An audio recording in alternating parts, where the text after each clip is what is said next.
사랑하는 영락교회 지체들에게 주 안에서 평화 인사를 전합니다. 오늘은 2024년 1월 30일 화요일입니다. 오늘의 묵상 본문은 창세기 1장 1절로 31절까지의 말씀입니다. 오늘 본문 말씀 창세기 1장 1절부터의 말씀은 이렇게 시작합니다. 태초에 하나님이 천지를 창조하시니라. 천지를 창조하신 하나님의 이야기의 시작, 창세기죠. 우리 성경에 지금 제가 담임 목회를 시작한 지 8년째인데 그 설교 목사 때부터 보면 딱 10년째가 됐어요. 그래서 성경의 모든 본문을 다 돌았습니다. 그래서 이제 다시 한번 지금 이제부터 금년부터 나누는 말씀은 모두 우리 작년에 출애굽기도 그랬죠. 다 예전에 한 번씩 우리 묵상으로 나누었던 그런 말씀들입니다. 그러나 또 오늘 우리에게 주시는 또 새로운 주님의 뜻, 또 말씀을 새롭게 주시는 우리 8번째 해가 아주 각별한 의미가 있는데 주님이 또 말씀을 통해서 새로운 우리에게 힘과 또 주님의 섭리의 역사를 베풀어 주시리라고 믿습니다. 말씀을 통해 늘 은혜를 더하는 우리 모두가 되기를 주의 이름으로 축원합니다. 창세기를 읽으면 늘 새로워지고 또 새로운 시작과 출발을 경험하게 되는 그런 말씀이죠. 우리 창세기는 우주가 어떻게 창조되고 하나님의 백성이 어떻게 선택되었는가라는 큰 주제를 다루고 있습니다. 창조의 주님이시고 본문을 보면 1장부터 11장까지는 죄에 대해서 다루고 있어요. 이것이 이제 기독교의 또 핵심적인, 교리적으로도 핵심적인 부분이죠. 죄라는 게 무엇이고 왜 죄가 비롯되었는지, 왜 우리가 원죄에 묶이게 되었는지, 사실 그 죄성과 타락한 육체가 우리의 모든 삶의 불행과 저주의 근원이죠. 죄의 문제가 무엇인가라는 이제 본질적인 접근을 합니다. 그리고 11장의 바벨탑 사건 이후로는 이제 하나님의 구속의 이야기, 그 세상이 온통 타락해 버렸는데 그 모든 것을 돌이키시는 구속의 역사, 주님의 새로운 구원의 역사가 시작되는 이야기죠. 그것이 이제 아브라함을 불러내시는 것으로부터 새롭게 시작되는 이야기입니다. 아브라함의 이야기고 가족의 구원의 이야기고 민족의 구원, 주님이 어떻게 주님의 가족을 모으는가라는 그 이야기죠. 우리 신약이 교회의 이야기라고 한다면 구약은 이제 가족의 이야기, 그 핵심 가운데서도 그 창세기가 그 말씀의 뜻을 담고 있죠. 태초 하나님이 천지를 창조하시니라는 창조라는 게 바라라는 말인데, 바라라는 말 속에는 무언가를 만든다라고 하는 shape, to shape 이런 뜻이 들어있습니다. 물론 to create의 뜻도 들어있죠.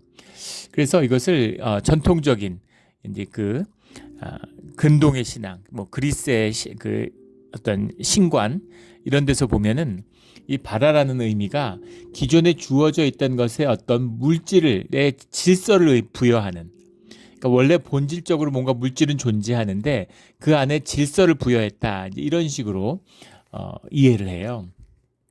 그러나 이 구약이 증거하는, 성경이 증거하는 이 창조의 이야기는 무에서 유를 만들었다고 하는, 신학적으로는 엑스 니힐로라고 그러는데 something from nothing이죠. 아무것도 없는 곳에서 처음 무언가를 만든 것이 주님의 창조의 역사다라고 말씀하고 있습니다.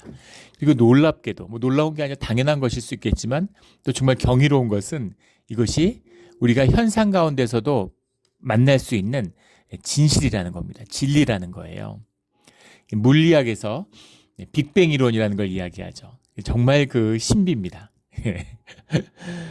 만물이, 천지가 어떻게 만들어졌냐면 천지의 본질이 무엇인지는 알 수 없죠, 우리가. 우리가 지각할 수 있는, 우리가 적어도 경험적으로 느낄 수 있는 그런 세상의 창조의 근원이 무엇이냐면 빅뱅이라는 겁니다. 빅뱅의 핵심이 뭐예요? 아무것도 없는 데서 썸띵이 나왔다는 거죠. 그 찰나의 순간에 바늘 끝에 뭐 수만 분의 1도 안 되는 그런 작은 공간으로부터 무언가가 시작돼서 something이 나와서 우주가 만들어졌다는 거예요. 핵심은 something from nothing입니다. 우주에 존재하는 현상을 깊이 관측하고 그 섭리들, 원리들을 쭉 관측하다 보니까 결국은 그 공식, 그걸 어떻게 인간이 관측해서 할 수 있겠어요? 그 관측을 통한 그 내면에는 수학이라고 하는 신의 언어라고 그러죠. 그것을 원리적으로 계산해 가보면 결국 nothing에서 something이 나왔다는 결론에 도달할 수밖에 없다는 겁니다. 그래서 물리학자들이 그런 이야기를 하죠. 물리학자들이 산을 넘고 산을 넘고 뭔가 풍파를 헤쳐가지고 그 가장 학문의 높은 정상에 올랐더니만 거기에 신학자들이 수북히 앉아 있더라고. 그런 비유가 있습니다. 올해부터 하던 얘기잖아요. 신학에서는 우리 성경 안에서 당연하게 받아들이는 이야기인데 이걸 과학의 핵심, 첨단의 과학을 연구하다 보니까 그 끝에서 만난다는 거죠. 이것이 단순히 또 뭐 이렇게 빅뱅이 있어서 그 쭉 퍼져가냐 뭐 그런 줄 알았죠. 그런데 80년대가 되면서 그 무슨 만환경이에요. 그걸로 우주를 관측하다 보니까 놀라운 걸 발견하게 되는 거죠. 우주가 팽창하고 있는데 빅뱅에서 빵 터졌으니까 팽창하고 있는데 빵 터져서 팽창을 하면 팽창하는 속도가 점점 느려져야 되죠. 그런데 점점 빨라지고 있다는 사실을 알게 된 겁니다. 말이 안 되는 거잖아요. 어떻게 그럴 수가 있어요. 그래서 무엇이 도대체 이렇게 우주의 별들을 빨리 지구에서 몰아내고 있는가. 수십억 년이 지나면 우리 후손의 인류, 그때까지 인류가 있을지 모르겠지만 지구가 있고 그 지구는 별에 거의 하늘에 별을 보지 못할 거라는 겁니다. 우리는 정말 한없이 아름다운 수많은 별이 반짝이는 그런 하늘을 바라보지만 우리의 먼 후손들은 하늘을 보면 별이 거의 없을 거라는 거예요. 그리고 그때는 그런 별이 있느냐 없느냐 하는 논쟁을 할 수도 있다고. 우리가 기록을 잘 유산을 넘겨주지 않으면 관측 안에서는 우주를 관측하기가 어려우니까 별들로부터 점점 서로의 거리가 멀어지고 있는 거죠. 그래서 그 힘이 뭐냐, 도대체 무엇이 별을 밀어내느냐, 그 힘을 암흑물질이라는 것이 있는 것으로 가정합니다. 우주의 대부분의 물질은 암흑물질이다 이렇게 이야기를 하죠. 그냥 모르니까 암흑물질이라고 그러는 거예요. 정확히 관측할 수도 없고 인간의 경험 안에 담을 수 없는 무언가 something, behind something이 있는 겁니다. 그것을 이제 우주로 가정하고 있는데 그것이 오늘 나오고 있는 이 흑암이고 궁창의 이야기와 관련이 되는 것이죠. 창조를 하셨는데 이 절에 땅이 혼돈하다라고 하는 게 토후라는 말인데 형태가 없다라는 formless, 형태가 없다라는 얘기입니다. 그리고 공허하며 흑암이 깊음 위에 있고 흑암이라고 하는 것이 이제 카샤크라고 하는 말인데 그런 뭐 growing dark 뭐 이렇게 영어는 이렇게 해석을 했어요. 근데 어둠이죠. 뭐라 말할 수 없는 그런 그 창조 이전의 어둠 이런 것입니다. 그런 창조 세계의 그런 깊은 주님이 세상을 만들고 그것에 주님의 질서를 입혀가기 전에 존재하고 있는 그런 어두움이죠. 어둠이 깊음 위에 있고 깊음이라는 게 이제 태호음이라는 말인데 바다라는 말입니다. 심연, 어비스, 딥 뭐 이런 말로 쓰이는 것인데 그 무언가 알 수 없는 무질서의 그 아노미의 깊은 혼돈의 원초적인 뭔가 그런 형질들이 가득 주님이 만드신 이 세상 가운데 차 있었다라는 겁니다. 하나님의 영은 수면 위에 운행하시니라.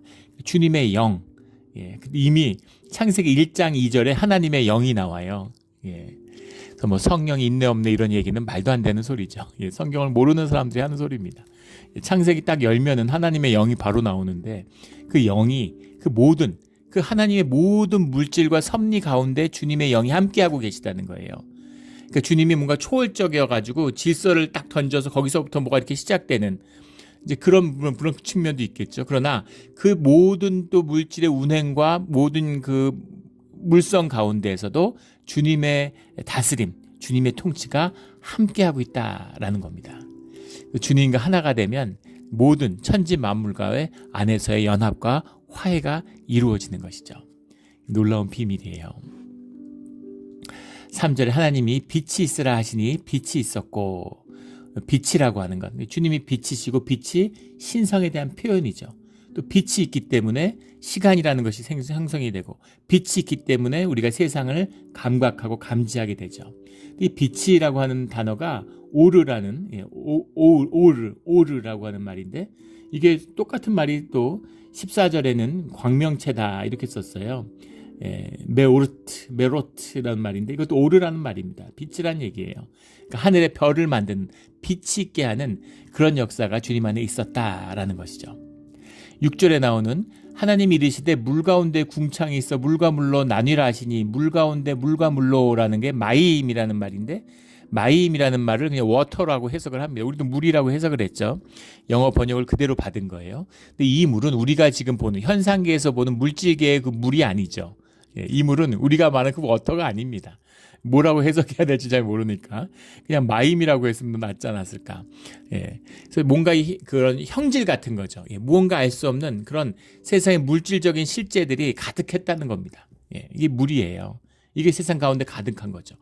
그 사이에 주님이 궁창이라는 말이 라키아라는 말인데, 라키아라는 말이 이제 라파라는 말에서 왔습니다. 라파라는 말이 두들긴다는 말이고, 이 철판 같은 거를 두들긴다 하는 라파라는 말이고, 스프레드아웃, 두드리니까 당연히 쇠를 막 두드리면 철판처럼 넓어지잖아요. 그런 의미가 있죠. 그래서 이 라키아라고 하면은 영어에서는 뭐 extended surface 이렇게 해석을 했는데, 번역을 하는데, 이 뭔가 이 물이 가득한 이 마임 속에서 주님이 그 공간을 여는 거죠. 우리가 얘기하는 이 3차원의 공간, 이 공간을 여는, 이 4차원의 공간을 여는, 이 공간을 여는 것이 이 라키아입니다. 그래서 우리 뒤에 이 노아의 홍수에 가면, 물론 노아의 홍수를 우리가 현상적으로 우리가 이해한 비가 많이 와가지고 물이 넘치는, 이제 그렇게 이해하지만, 그렇게 비가 와서 물이 올라가서 세상을 다 잠기게 할 수가 없죠. 그래서 본문을 정확히 해석을 하면 뒤에 가 보게 되겠지만, 노아의 홍수 때 홍수라고 해석하는데, 이 궁창을 트신 거예요. 궁창을 주님이 만드셔서 그 물을 밀어냈는데, 그 밀어낸 물을 트신 겁니다. 그러니까 재창조와 같은, 그러니까 세상이 다시 원래 상태로 돌아가는 것이죠. 물론 그것을 우리가 이 현상 세계에서 살고 있으니까 현상 가운데서는 홍수로 경험할 수 있게 되는 거죠. 그러나 보다 본질적인 주님의 창조의 질서와 관련된 그런 말씀이다라는 것을 보게 되죠. 그래서 이 궁창이라고 하는 것, 이 궁창을 하늘로 어감상으로 보면 땅을 의미할 것 같은데 땅이 아니라 하늘이라는 거죠. 하늘을 여는, 하늘을 열고 하늘과 땅이 하나인 거죠. 이것을 여는 이제 그런 우리 공간을 창조하시는 그런 주님의 역사가 있었다라는 거죠. 그래서 주님이 빛을 만들었다는 건 시간성을 부여했다는 의미죠. 그리고 궁창을 여셨다는 것은 우리에게 공간성을 의미하셨다는 겁니다. 그것을 하실 때마다 하나님이 보시기에 좋았더라 이렇게 말씀하세요. 좋았더라, 너무 좋으신 거죠. 이것은 또 선하다는 의미가 있죠. 주님의 뜻이 이루어진 것입니다. 오늘 말씀의 가장 핵심적인 단어 31절에 나오는 마지막 여섯째 날 천지창조를 마치시고 심히 좋았더라, 너무 좋았다, 최고다, 이런 말이죠. 우리가 그런 창조의 그런 주님의 선하시고 기쁘신 뜻으로 만들어졌다는 겁니다. 의문이 남죠. 주님 왜 그런데 선하게 만드셨는데 그 바퀴벌레, 모기 같은 건 왜 만드셨습니까? 뭐 쥐하고 뱀까지는 그렇다 쳐도 모기 같은 건 안 만드셨으면 더 좋지 않았을까? 그런데 주님은 좋았더라. 그 모든 것이 연합해서 좋은 일들을 이루고 있다는 거죠. 세상에 존재하는 모든 것은 존재하는 이유가 있습니다. 인간이 그걸 모를 뿐이죠. 더 중요한 것은 인간의 죄의 타락으로 인해서 이 창조 세계의 타락이 같이 이루어졌다라는 사실을 보게 되죠. 이것도 성경의 굉장히 중요한 주제입니다. 그런 그 하나님 가운데서 회복돼야 되는, 인간만 회복되는 것이 아니라 우리가 살고 있는 이 세상이 회복돼야 되는 그런 뜻도 들어있다라는 것을 보게 됩니다. 오늘 그 창조의 질서를 보면 첫째 날은 빛을 만드셨고, 넷째 날은 광명체를 만드셨어요. 둘째 날은 궁창, 하늘을 만드시고, 다섯째 날에는 새를 만드셨습니다. 셋째 날에는 채소와 나무를 만드시고, 여섯째 날에는 짐승과 가축과 아담을 만드셨죠.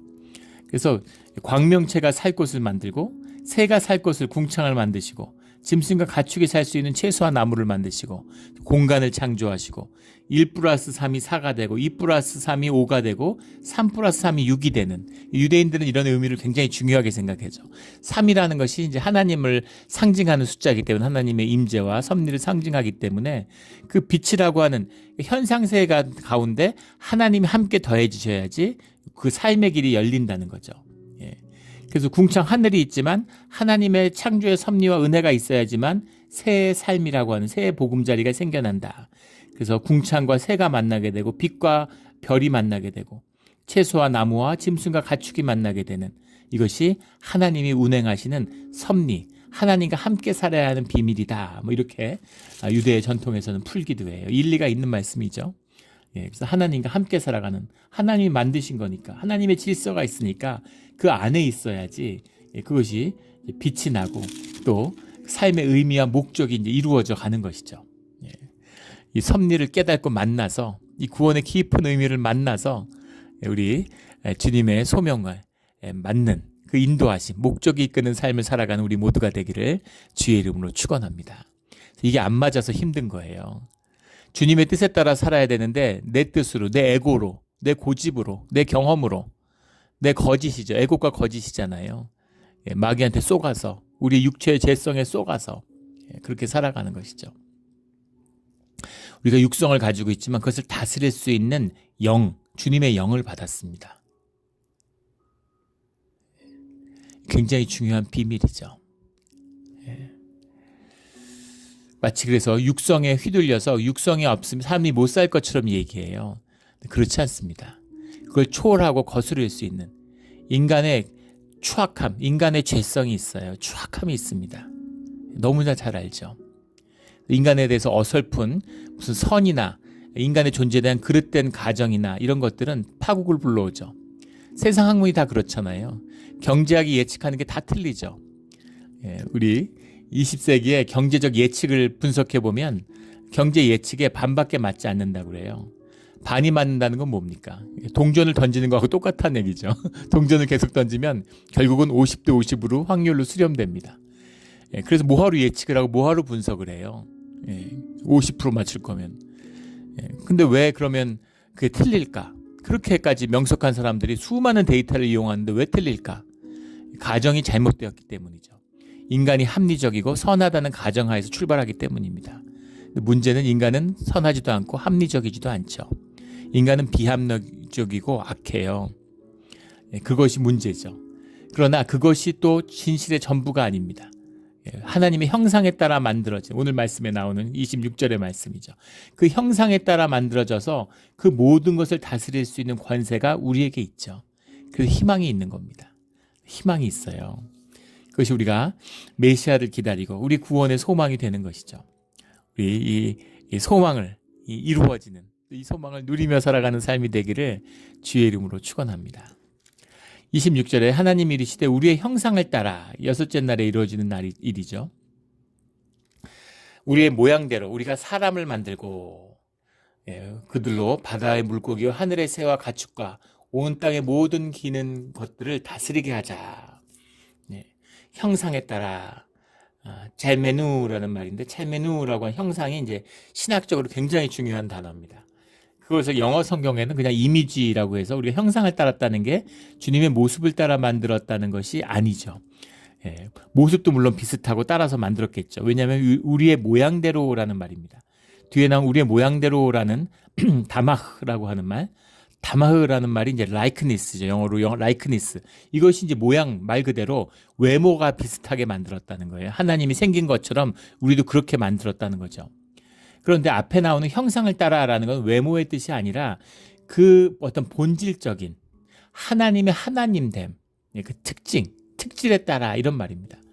하나님의 특질이 하나님의 모습, 외모도 닮았지만 내면도 닮은 거죠. 우리가 자식을 낳았는데 겉도 닮았는데 내면 속도 닮은 거잖아요. 저도 아들 셋을 키웠지만 아이들을 보면 정말 신기하죠. 부모가 똑같은데 애 셋이 다 너무 달라요. 어떻게 저렇게 다를 수가 있을까? 신기하다. 생명이란 뭘까? 정말 신기합니다. 또 유전적으로도 그렇다는 거잖아요. 부모에게도 모든 걸 받지만 아버지나 어머니에게 없던 유전 형질도 갖게 된다는 거죠. 돌연변이죠. 그래서 모든 사람은 부모에게서 받지 않은 형질을 가지고 있어요. 중요한 건 그 형질을 피워내느냐 못하느냐, 이 형상을 따라서 우리의 삶이 피어나느냐 피어나지 않느냐, 그런 것이죠. 요즘 하나님과 같은, 하나님이 주시는 그 영광을 누리며 사는 사람이 있는가 하면 이 육신의 죄성에 묶여서 짐승같이 사는 사람, 짐승만도 못하게 사는 사람들도 많죠. 정말 추악한 삶을 사는, 정말 입에 담기도 그런 민망한 사건들이 뉴스에 매일 나와요. 정말 어떻게 저럴 수가 있을까? 영이 죽었기 때문인 거죠. 죽은 자들에게 죽은 자의 제사를 맡겨라, 장례를 맡겨라 할 때 그 죽은 자들입니다. 영이 죽은 자들이죠. 숨 쉬고 밥 먹고 돌아다니지만 영이 죽어 있는 거예요. 그러니까 육의 소욕대로, 거짓의 그 속임대로 그렇게 살아가는 겁니다. 비참하고 가슴 아픈 얘기죠. 그러나 주님 우리를 만들었을 때는 주님의 형상을 따라 하나님처럼 만들었다는 거예요. 하나님을 닮게 만들었다는 겁니다. 그래서 그렇게 만들어서 사람을 만들었는데, 아담이라는 게 어원이 어디서 왔는가라는 게 뭐 수많은 이제 해설들이 있습니다. 근데 그걸 다 알 필요는 없겠죠. 그 중에는 우리의 모양대로 할 때 모양, 다마흐라고 한 데서 담이잖아요. 이게 다마흐, 여기서 왔다라는 해석도 있습니다. 그것도 일리가 있는 해석이죠. 뭐 여러 가지 해석들이 있는데 그런 거 뭐 알 필요는 없을 것 같아요. 아담을, 사람을 만든 겁니다. 이 사람을 만들었다고 하는 것은 이제 여성성과 남성성이 하나로 돼 있는 거죠. 우리 뒤에 내일 보게 되는 말씀이지만, 최초에 만든 사람은 그냥 사람이었죠. 여성성과 남성성이 완전히 통일된. 신성 가운데에서는 여자도 남자도 없는 거죠. 뭐 여신이냐 남신이냐 이런 것은 의미가 없는 겁니다. 이것도 전통적인 유대적인 인간 이해에서는, 아담의 이해에서는 아담이라는 것은 완전한 인간. 완전한 인간은 뭐냐면 여성성과 남성성이 완전히 하나로 일치된 그런 인간이 인간성의 완성이라고 봅니다. 일리가 있는 이야기죠. 섹스를 얘기하는 게 아니에요. 성의 구별을 얘기하는 것이 아니라 여성성으로 대표되는 따뜻하고 양육을 하고 보호하고 이런 것과 남성성으로 도전하고 이끌고 창조하고 만들고 하는 이런 것들이 조화를 이루어서 모든 인간이 여성성과 남성성이 있습니다. 여성도 남성성을 가지고 있고 남성도 여성성을 가지고 있죠. 저 사람 진짜 남자다워, 막 마초 같아, 와 멋있어, 저 사람 어떻게 여성스러울까? 여성스러운 여성이 여성 호르몬을 많이 갖고 있어서 그럴까요? 반대죠. 신기한 거는 여성 호르몬이라고 하는 것이 많아지면 오히려 중성에 가까워지고, 남성 호르몬이 아주 많아지면 중성적이 된다는 거예요. 여성 호르몬이 많을수록 더 남성적이 되고, 소위 이제 사회에서 현상적으로 말하는 그런 문화적인 의미에서 남성 호르몬이 많을수록 더 여성적이라고 남자들이 얘기한다는 거죠. 남성에게 끌리는, 남성이 여성에게 끌리는 이 여성성과 남성성이라고 하는 것. 남자도 여성 호르몬이고 여자도 남성 호르몬이 있잖아요. 그래서 대극의 합일이라고 하는 그 남성성과 여성성을 우리의 삶 가운데 조화시키고 완성돼 가는 것이 창조의 의미, 아담의 회복입니다. 인간성의 회복이죠. 굉장히 깊은 의미가 있어요. 이 깊은 의미를 이것만 갖고 1년을 얘기해도 끝이 없을 만큼 깊은 뜻이 들어 있습니다. 이것을 이루어가는 것이에요. 남성은 여성성을 만나고 회복하고, 여성은 남성성을 만나서 회복하고, 이렇게 되는 거죠. 좋게만 되지도 아주 부정적인 우리의 의식성, 우리의 육성이 죽어가잖아요. 나이가 한 40을 기점으로 해서 육성이 점점 떨어집니다. 육성이 떨어지니까 영성이 올라오죠. 영성이 올라오면서 내 내면에 내가 눌러놨다. 남자들은 여성성을, 남자는 여성성이라는 것을 만나게 되죠. 그래서 그것을 피워내고 세컨 라이프를 열어야 되는 거예요. 이것을 다루지 못하고 이것을 부정적으로 만나면, 남자는 여성성이 올라오니까 막 그걸 투사해서 바람나고 쫀쫀해지고 막 그 말 많고 수다스러워지고 막 이렇게 되고, 여자들은 막 목청이 커지고 소리 지르고 막 거칠어지고 가정 안 돌보고 밖으로 돌고 막 이렇게 되는 거예요. 이 부정적인 여성성, 부정적인 남성성에 사로잡힌 인간의 모습이죠. 그러나 최초에 만들어진 온전한 인간, 그 안에는 여성성과 남성성으로 상징하는 그 아름다움을 모두 가지고 있는 하나님의 형상을 따라 만든 사람이었다라는 거죠. 근데 이 하나님의 형상을 따라 만들었다는 것은 땅과 온 땅에 기는 모든 것들을 다스리게 하자. 주님이 다스리는 것처럼 주님이 우리를 만들어서, 인간을 만들어서 인간에게 땅을 다스리는 권한을 위임해 주시는 거죠. 다스리는 권세가 있어요. 인간성의 완성은 신성과 닿아 있고 그것은 다스림의 권세와 닿아 있다는 겁니다. 이걸 다스리는 걸 제대로 못 다스려서 세상을 망치고, 다스리는 권세를 속이는 마귀한테 넘겨가지고 다스리려는데 왕노릇하라고 만들어 놨더니만 종노릇하고 있는 것이죠. 얼마나 안타까운 일입니까? 지구를 보세요. 태평양에 우리 한반도보다 큰 그런 쓰레기 더미가 떠내려 다니고 있다 그러죠. 저도 한 다큐에서 봤는데 입이 떡 벌어지는 플라스틱 쓰레기가 완전히 끝도 없이 펼쳐져 있는, 어떻게 자기가 마시고 먹는 물과 이 대자연을 이런 식으로 학대하고 파괴하는 이런 창조물이 어디 있겠습니까? 그걸 잘 섬기고 잘 다스리라고, 잘 조화를 이루라고 만들었더니만 이 죄로 무너진 것이죠. 그 세상을 지옥으로 만들어요. 천국으로 만들어줬더니 이것이 우리 인간의 모습인 겁니다. 우리 주님 안에서 다스림의 권세가 회복되는 그런 우리 모두가 되기를 주의 이름으로 축원합니다. 그 말씀이 28절에 27절에 하나님이 자기 형상 곧 하나님의 형상대로 사람을 창조하시되 남자와 여자를 창조하시고, 남자와 여자를 창조하셨다라는 말이, 남자라는 게 이제 자카르, 여자라는 말이 나가프라는 말입니다. 나가프라는 말인데, 이 말이 우리가 흔히 얘기하는 남자 여자가 아니에요. 뒤에 이제 남성과 여성이 나온 얘기는 창세기 2장 내일 말씀에 나오죠. 우리 흔히 남자 여자라고 이제 히브리 말에서 할 때는 남자는 이시, 여자는 이시샤, 남자는 이시, 여자는 이시샤흐라고 그러죠. 이샤라는 것도 있지만 그건 이제 와이프, 짝을 얘기할 때, 이제 부인을 얘기할 때 이샤라 그러고, 원래는 이시샤흐죠. 이게 여성을 의미하는 말이에요. 이시라는 거면 남자를 얘기할 때도 있고 사람으로 쓸 때도 있습니다.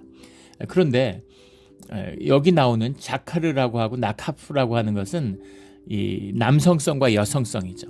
그 두 가지가 우리 안에 있다는 겁니다. 그것이 남성성을 따라 여성성을 따라 만들어지는 성이라는 것을 구별하시는 주님의 섭리가 있다는 거예요. 주님은, 하나님은 어떤가? 그 섭리는 헤아릴 수가 없죠. 헤아릴 수가 없어요. 근데 분명한 것은 하나님은 대칭을 좋아하시고 성으로 나눴다는 겁니다. 두 개로 나눴어요. 두 개로 나눴으니까 망정이지, 세 개, 네 개로 나눴으면 두 개로 나눠놔도 삼각관계, 사각관계가 되는데 세 개, 네 개로 나눴으면 그 복잡한 게 이루 상상할 수가 없겠죠. 그런 겁니다. 두 성을 놔뒀어요. 성은 두 개인 겁니다. 이번 미국 대선에서 그 공약을 발표하는데, 공화당 측 공약에 그 헌법에다가 성이 두 개라는 걸 명기하겠다. 그래서 그걸 보고 제가 빵 터졌는데 얼마나 웃음이 나오든지 그걸 헌법에 명기해야 되는 수준에 온 겁니다. 이게 말이 되는 세상입니까? 이게 말이 되나요? 그게 흐려져가지고 뭐 제3의 성이니 뭐 성이 없는 이런 소리를 하는 것도 말도 안 되지만, 그걸 남성 여성이라는 걸 헌법에 못 박자고 하는 것도 코미디 아니겠습니까? 정말 그 비참한 사회가 되고 있습니다. 정말 말센 것 같아요. 분명한 창조의 원리는 남성과 여성이라고 하는 이 쌍성에 주어져 있는 것이죠. 그래서 주님이 생육하고 번성하고 땅을 충만하라라는 명령을 주고 계세요. 말씀을. 주님이 우리를 만드신 가장 본질적인 이유는 주님을 향한 우리를 예배자로 만드신 겁니다. 예배를 드리기 위해서 예배하라고 부르신 거예요. 예배하라고 부르셨다는 게 무슨 말이냐면 종교의 의식을 얘기하는 것이 아니라 주님의 기쁨, 좋았더라, 힘이 좋았더라라고 하는 주님의 창조의 질서를 우리가 누리게 하는, 그 누리는 자리가 주님과 함께하는 자리고, 그것이 예배입니다. 그 예배자로서 그것을 누리는, 하나님의 기쁨을 삶 가운데 누리는 존재, 그것이 또 주님의 기쁨이 되는 것이죠. 그런 존재로 우리를 만드셨는데 그 부르신 가운데 생육하고 번성하여서 땅에 충만하라라는 뜻이 들어있다는 겁니다. 왜 이 말씀을 드리냐면, 우리 그 3장, 내일 모레의 말씀이 되겠죠. 우리 창세기 3장 말씀을 다루면서 출산이라고 하는 것이 인간 타락으로 지어진 버린 것처럼 그렇게 이해하는 분들을 가끔 만나게 됩니다. 그런데 그것이 벌이 되는 측면은 출산에 고통을 더하신 거예요. 여성들이 목숨을 걸죠. 거의 아기 낳을 때 죽을 뻔하고, 요즘은 많이 요즘도 그런 사람들이 있죠.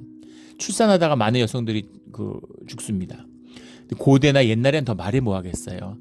정말 온 뼈가 다 이완되고 살을 찢는 정말 죽음의 고통을 맛보는 것이죠. 거기다 인간은 두 발로 직립을 하잖아요. 그러니까 그 자궁이 축소될 수밖에 없죠. 유인원들 네 발로 걸는 원숭이들하고는 다르죠. 그래서 애를 낳는 게 굉장히 어려운 겁니다. 목숨을 걸어야 돼요. 그런 출산의 고통이라는 것이 주어진 것이지 출산 자체, 그럼 죄가 없었으면 출산을 안 했느냐? 아니라는 겁니다. 애를 많이 낳고 생육하고 번성하여 땅에 충만하라 이렇게 말씀하셨잖아요. 그래서 출산이라는 것은 축복이고 생명의 축복이에요. 천사들끼리 자식을 낳지 못하잖아요. 예. 근데 인간들은 영을 가졌는데 자식을 낳습니다. 그 자식이 또 영을 받아요. 주님의 영을. 그 영을 나누는. 이게 놀라운 상상할 수 없는 축복이죠. 예. 근데 이것을 세상에 속여가지고 이걸 저주로 알아요. 애를 안 낳는 겁니다. 지금 한국의 출산율이 태어난 아이가 6.25 때보다 적다 그러죠. 사는 게 힘들어서 애를 못 낳는다는데 뭐 얼마나 힘들면 6.25 때보다 힘들겠어요? 6.25 때보다 더 힘든 때가 대한민국 역사 가운데 있었겠습니까? 예, 그런데 세상에 그때보다 애를 안 낳는 거예요. 생명의 비밀을 모르는 겁니다. 생명의 원리를 모르는 거예요. 예. 정말 안타깝습니다. 이걸 말로 해서 뭐 하겠어요. 이거보다 저희 제일 큰 누나가 이제 결혼을 안 하고 혼자 살았습니다. 비혼으로 평생을 살았는데 저희 부모님이 그걸 그렇게 안타까워하셨어요. 근데 저는 어릴 때 젊었을 때 그걸 이해를 못했습니다. 왜 그러시는지. 아니 혼자 뭐 전문직 여성이고 뭐 돈 잘 벌고 잘 사는데 삶에 많은 걸 누리는데 뭐 결혼할 수도 있지 안 할 수도 있지 왜 그러실까 이해를 못했어요. 근데 제가 결혼해서 애를 낳아 보니까 부모님의 마음을 알겠습니다. 그 안타까움, 그 딸을 보는 그 안타까움. 자녀가 주는 아픔과 고통이 있죠. 그러나 자녀를 통해 얻는 생명의 기쁨이 있잖아요. 그 기쁨이 본질인 거죠. 우리의 삶에. 우리가 삶을 산다는 건 고난과 아픔입니다. 아니라고 편안한 게 삶의 비밀인 것처럼 얘기하는 게 세상의 거짓이죠. 왜 사람들이 이렇게 돈에 목숨을 걸어요? 편안하고 안일해지고 싶어서잖아요. 삶의 본질은 고통과 아픔 가운데 있어요. 그런데 고통과 아픔을 통해서 삶의 깊은 진실 가운데 주님의 소명이 주는, 주님의 영광이 나타나는 그 기쁨이 있는 것입니다. 그 속에서 우리가 자라나게 되죠.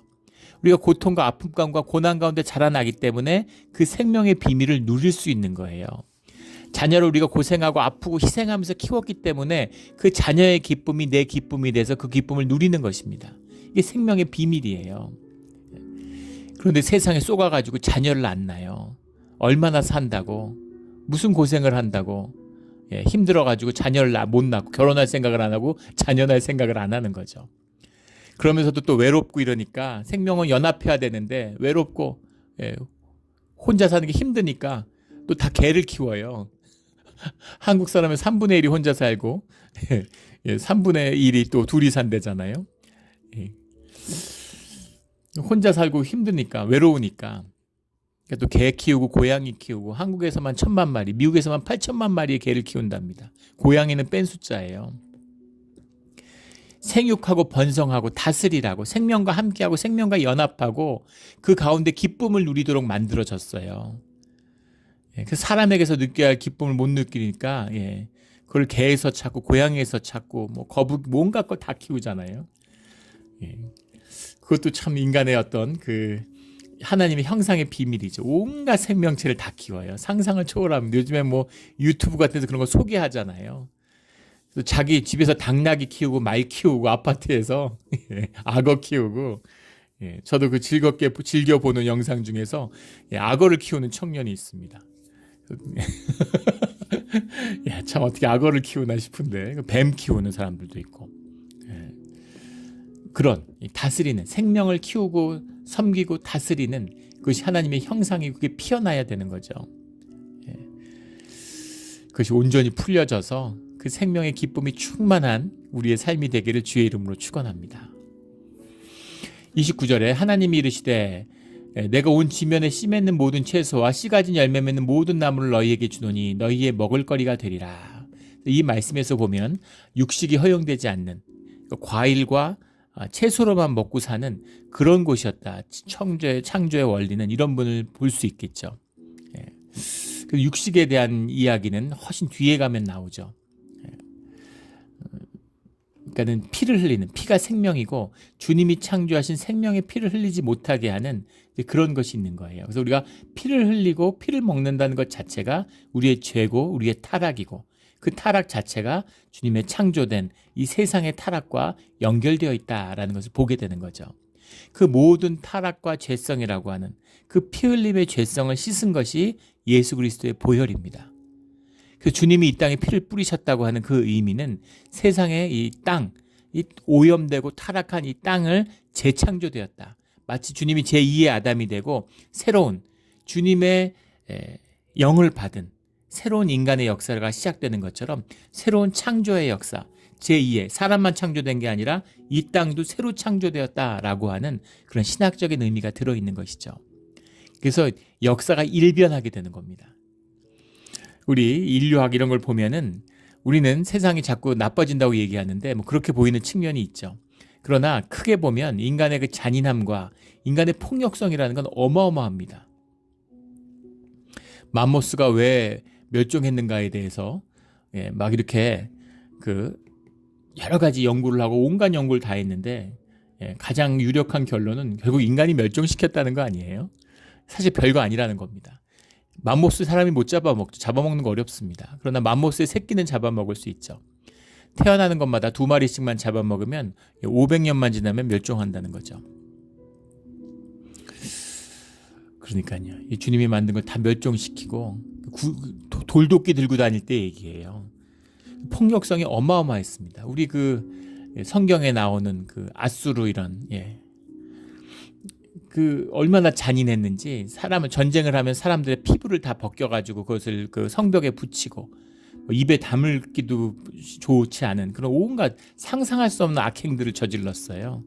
근데 그 폭력성이라는 것이 극적으로 약화됩니다. 물론 지금도 폭력성이 있고 20세기에도 뭐 학살나고 지금도 그런 학살들이 있죠. 그러나 그럼에도 불구하고 인간의 폭력성이라는 것은 굉장히 순화되고 있어요. 큰 거시적인 안목에서 볼 때. 그런 인간의 희망, 인간의 희망이죠. 인간에게 희망이 있습니다. 그 에어컨에서 나오는 그 가스 때문에 오존층이 파괴돼서 인류가 멸망할 거라고 그랬는데 그걸 결국 1950년대에 알고서 그걸 바로 잡아서 지구의 운명을 구했죠.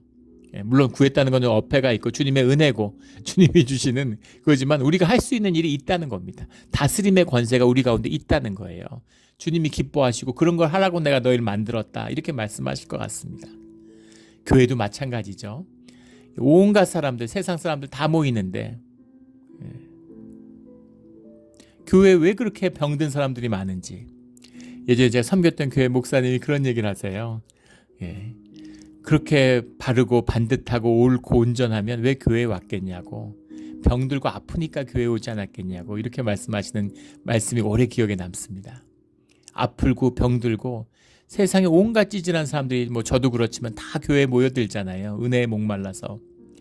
그런데 그 가운데에서 교회를 이루어서 주님의 은혜가 함께함으로 이 창조의 질서가 우리 가운데 회복되면 주님의 놀라운 생명의 비밀이 열리는 것이죠.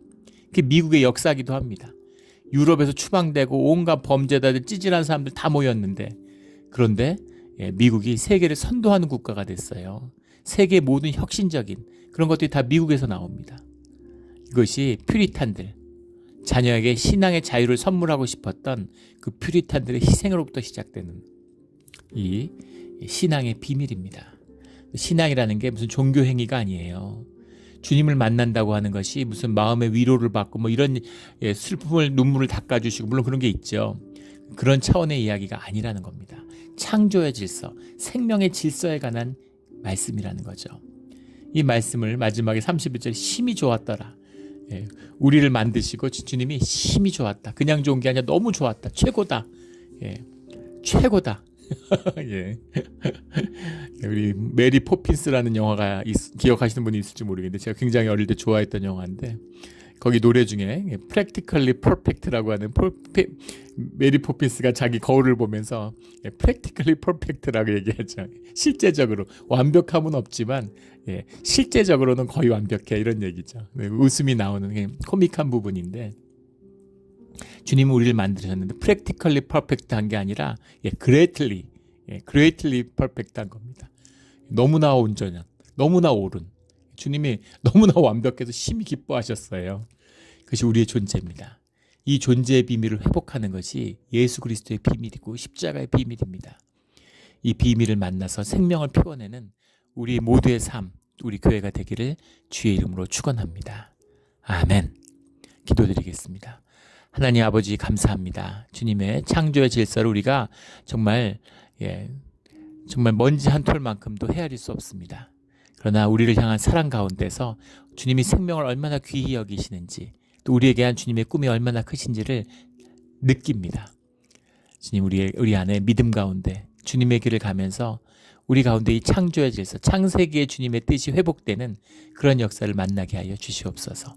감사하며 예수 그리스도의 이름으로 기도드렸습니다. 아멘.